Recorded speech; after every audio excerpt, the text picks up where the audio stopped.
어, 지금 이 본문의 내용은 그 고린도 교회 안에 있는 그런 침투해 있는 거짓 선지자들을 이렇게 경계하는 그 말씀입니다.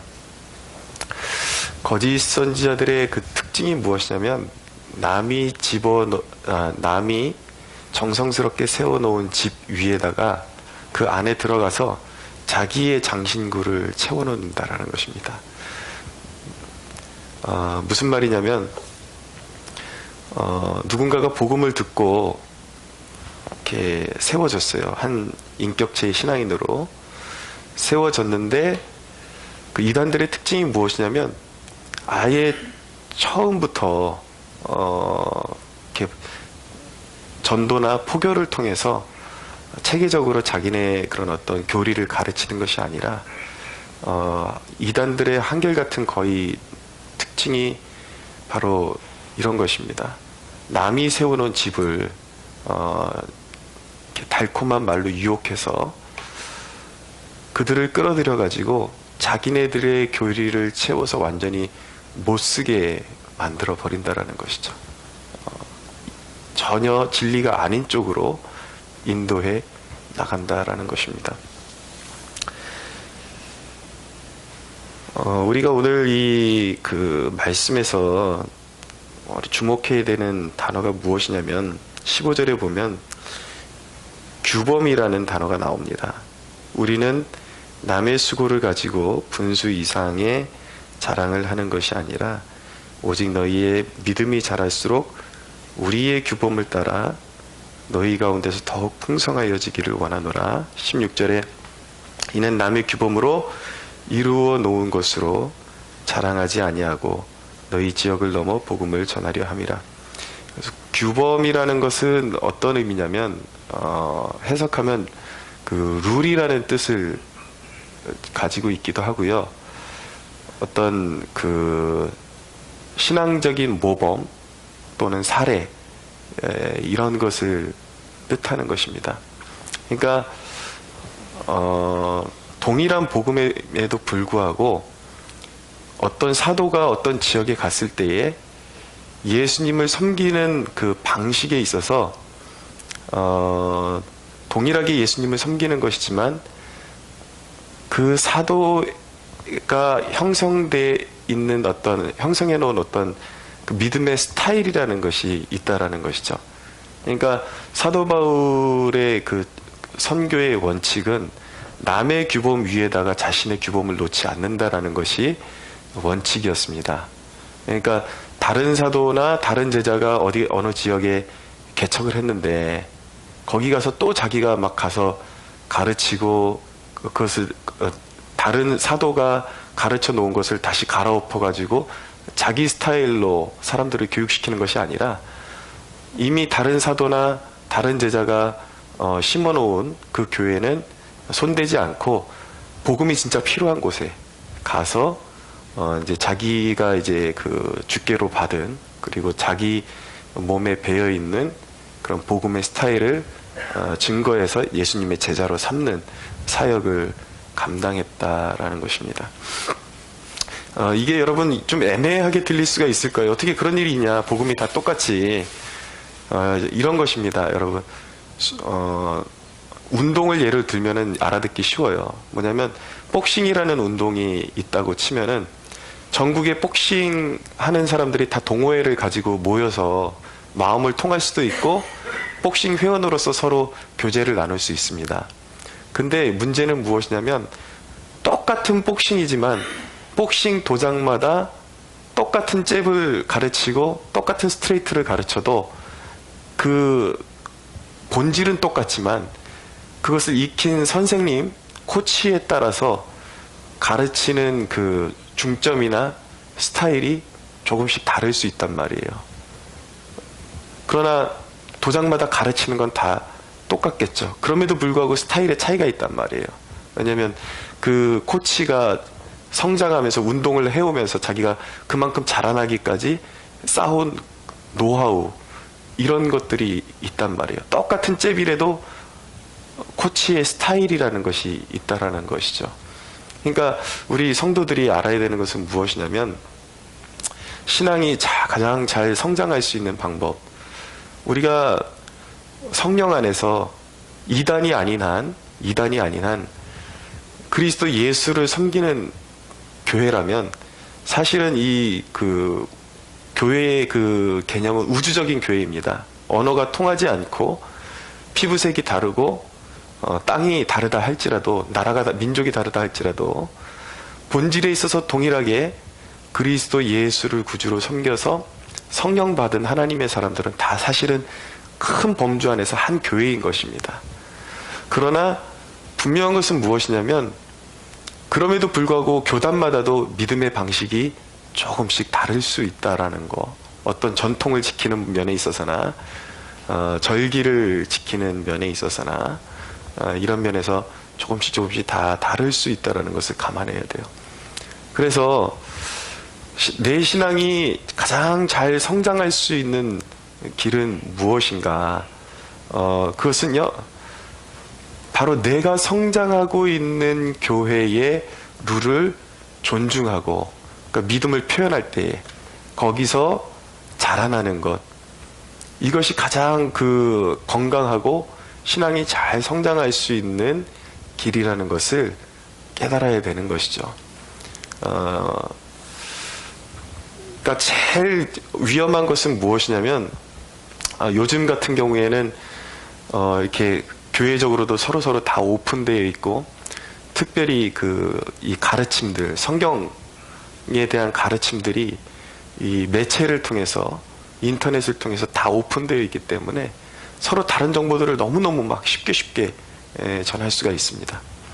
근데 유익한 것들을 취하는 것은 반대하지 않아요.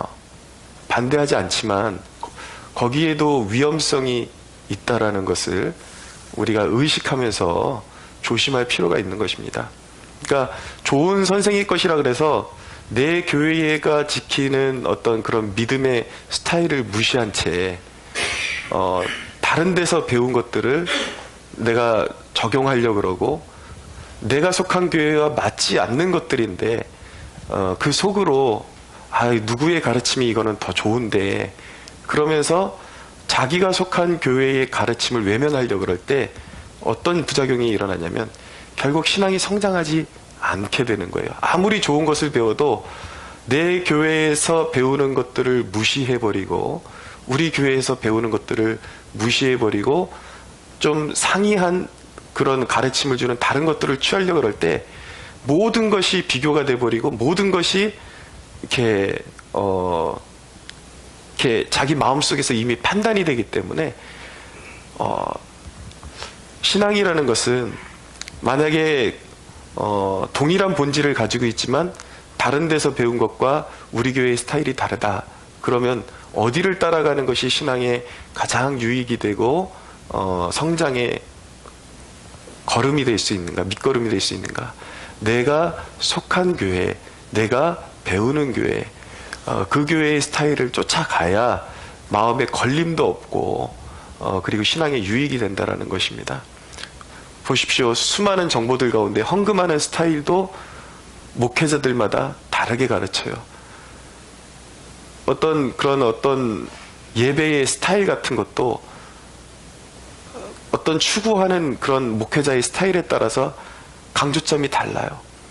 그런데 내가 지금 예배 드리고 있는 곳에서 충분하게 그것을 따라가지 않고, 그것에 만족하지 않고, 그것을 젖지 않으면 그 마음속에서 항상 판단하는 마음만 일어나고 신앙 성장에 전혀 유익함이 되지 않는다라는 것을 여러분들이 기억할 필요가 있는 것입니다.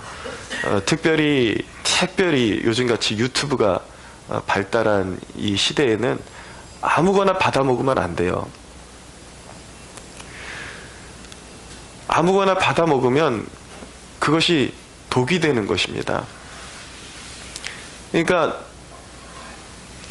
잘못하게 되면은 도저히 이제는 신앙의 지도가 불가능한 지경까지 가버리는 그런 패단이 이제 있게 되는 것입니다. 그러니까 한간에 계속 떠도는 그런 정보들 가운데 거기에는 굉장히 건강하지 않고, 특별히 요즘처럼 이렇게 그런 매체가 발달하고 이런 페이스북이나 유튜브가 발달한 이런 시대 가운데는 이런 옳지 않은 사상을 가진 사역자들이 얼마든지 자기들의 그런 가르침을 유포할 수 있는 좋은 그런 길이 닦여 있기 때문에 그것들을 통해서 아무것도 견제하지 않고 넙죽넙죽 받아먹을 때에 그것이 자기 신앙의 독이 될 수 있다라는 것, 그것을 깨달아야 되는 것이죠. 그러니까 운동도 마찬가지예요. 운동도 여기저기서 그냥 눈동량, 귀동량으로 여기저기서 그냥 막 자기가 원하는 대로 섭취한 것보다 한 체육관에서, 한 도장에서 그 코치의 가르침을 따라서 꾸준히 기초부터 밟아가는 것이 가장 성장에 빠른 방법이라는 것을 잊지 말아야 하는 것입니다. 그 예수님이 성경을 통해서 우리에게 경고하고 있는 거예요. 이 마지막 시대에 가장 조심해야 되는 것, 마지막 시대의 특징이 무엇이냐면 디모데후서 4장 3절에서 4절 사이에 보면 때가 이르리니 사람이 바른 교훈을 받지 아니하며 귀가 가려워서 자기의 사욕을 따를 스승을 많이 두고 또 그 길을 진리에서 돌이켜 허탄한 이야기를 따르리라 라고 말씀하고 있는 거예요. 굉장히 이 가르침을 받는 것들 굉장히 조심해야 되는 것입니다. 여러분들이 스스로 유익하다고 생각하고 받아먹는 것들 때문에 여러분들의 신앙의 성장이 멈춰서 더 이상 자라나지 않는 그런 상태에 머물러 있을 수 있다라는 것, 결코 아무거나 받아먹어서는 안 된다라는 것을 유의해야 되는 것이죠. 규범이 있다라는 거예요. 규범. 사도들의 규범이 있고 교회의 규범이 있다라는 것입니다. 특별히 이 시중에 유통되는 그런 정보들 가운데에는 여러분 보수적인 그런 가르침이라 그래서 무조건 다 건강한 것은 아니다라는 것을 꼭 기억해야 되는 것입니다. 보수라는 이름을 가지고 다른 사람의 가르침, 그러니까 기존의 교회의 가르침을 파괴하는 사역을 전문적으로 하는 사람들이 있습니다. 뭐 예를 들어서 유명한 블로거 중에 예레미야라는 이 블로거가 있는데, 이 블로거는 다른 교회의 어떤 교회의 그런 건축 구조가 다 일루미나티의 그런 구조를 이루고 있다. 어떤 상징성이 있다. 근데 다 뻥이에요. 그런 것들을 자꾸 배우니까 이제 기존 교회들에서 가르치는 것들은 다 잘못된 것 같고, 그 사람들의 그런 어떤 가르침이 자꾸 귀에 들어오니까 자꾸 그런 류만 자꾸 찾아서 받아 먹으려고 하고 들으려고 하고, 이러다 보니까 신앙이 자라날 그런 자리가 없는 것입니다. 그러니까 좋은 그런 재료들을 받아 먹고 자라야 되는데 이미 건강하지 않은 그런 시중에 유통되는 그러한 가르침들을 자꾸 받아 먹으니까 이게 사람이 올곧게 성장하지를 못하는 거예요. 바르게 성장하지를 못하는 거예요. 여러분들이 이 하나님의 말씀을 대하면서 두려운 마음을 가져야 하는 것입니다. 여러분들 보세요. 그 사람들이 이단에 빠지는 한 가지 이유가 있습니다. 무엇이냐면 이 기존 교회에서 가르치는 것들은 사실은 가장 이렇게 오리지널, 모범적으로 가르치기 때문에, 모범적으로 가르치는 것들은 어떤 특징이 있냐면 자극적이지를 않아요. 어떤 면에 있어서는. 그런데 시중에 유통되는 어떤 이름 있는 블로거나 어떤 사람들 사이에 이렇게 나누어지는 그런 가르치는 어떤 목회자나 이런 사람들의 특징, 이단들의 특징이 뭐냐면 자극적이다라는 거예요. 그래서 이단에 빠진 사람들 이야기를 들어보십시오. 왜 빠졌는지. 신천지에 빠진 사람들 이야기를 한번 들어보세요. 100% 뭐라 그러냐면 기존 교회에서는 충족을 받을 수가 없었다 라고 말합니다. 그러니까 진리를 가르쳐줌에도 불구하고 진리가 들어가지를 않는 거예요. 싱겁게 느껴지니까. 근데 그들이 고백하는 것은 무엇이냐면 신천지에 가서 딱 첫 강의를 듣는데 이거다 싶었다라는 거예요. 아무 목사도 가르쳐주지 않는 그런 놀라운 비밀을 풀어주는 그런 희열을 맛보고 빠지게 되었다라는 것이죠. 근데 여러분, 신천지 같은 경우는 오히려 정상적인 교인에게는 구별하기가 쉬워요. 그러나 중요한 것은 무엇이냐면, 가장 위험한 것은 무엇이냐면 대놓고 이단이 아니라 지금 우리가 살아가는 이 지금 세상 속에는, 우리 시대 속에는 비슷한 것 같은데 너무나도 다른 내용을 전하는 선생들이 너무나도 많다라는 것이죠. 근데 교회에서는 그것이 충족이 안 되는데 외부에서 그런 것을 듣게 되거나 어떤 인터넷 매체를 통해서 그런 것을 듣게 되면은 그게 나를 만족시켜 준단 말이에요. 그게 내 안에 자리 잡게 되면 더 이상 자기가 속한 교회나 올바른 선생들이 가르치는 가르침에 대해서 더 이상 귀에 들어오지 않게 됩니다. 그렇게 되면 어떻게 되는가? 사실은 그 사람의 영혼은 이미 파괴되기 시작한 거예요. 올바른 가르침으로 수정이 되지를 않습니다. 그러니까 본인들은 그걸 몰라요. 느끼지를 못해요. 이 정도면 괜찮아, 이 정도면 괜찮아 그러지만 결국은 올바른 가르침이 자리 잡게 되지를 못하는 거죠.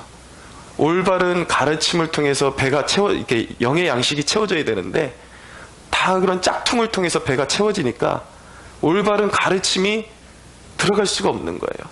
그러니까 신앙이 성장하지를 않아요.